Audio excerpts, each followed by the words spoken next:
do you pray 5 times a day, or does your spirituality occur more through Sufism or the writing of poetry, or is it more philosophical?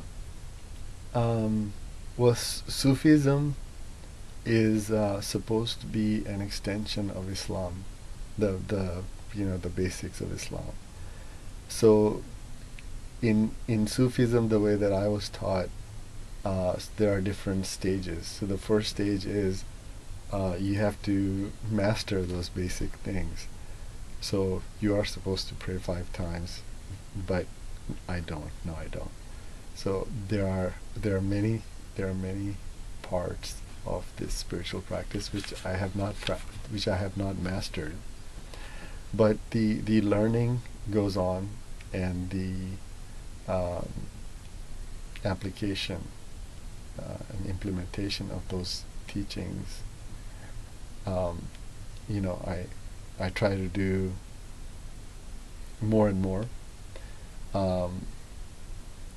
But for me, it's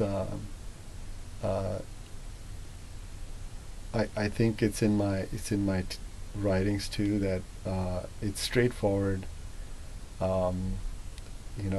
Getting rid of the BS, being straightforward, telling the truth, reporting problems which are uncomfortable for people. My poetry is not pretty. My poetry is not sweet. It will not usually give you this feeling good sensation or happy sensation. It may not be pleasant. It may be stuff that people don't like. But I try to make sure that it's truthful. And frequently in our lives, there are things which is called the bitter truth or the ugly truth. We don't like it, but it doesn't mean it's not true. So as far as religion and Sufism and spiritual practice, religion has now, especially Islam these days, for various reasons, has a bad rap and a negative stereotype attached to it. So I like what I heard one of my teachers say, Hamza Yusuf. He was quoting somebody else. I think this comes from the 12-step program tradition, that what's the difference between a spiritual person and a religious person?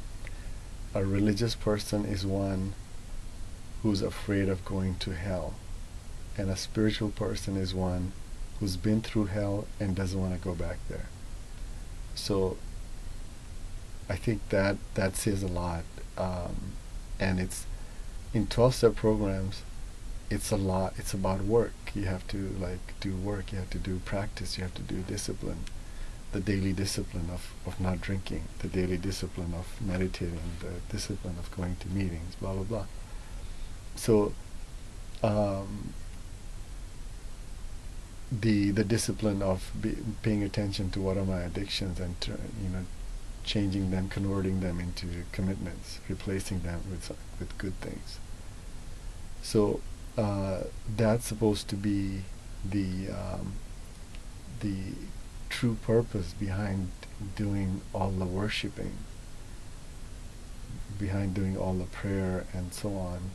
The religious rituals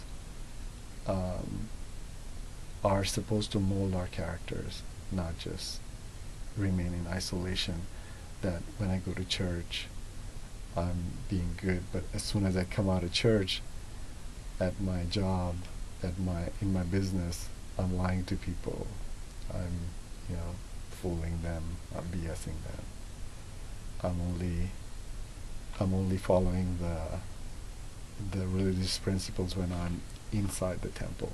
That's not the way it's supposed to be. Okay. Well, let's read this Kill for a Pill, and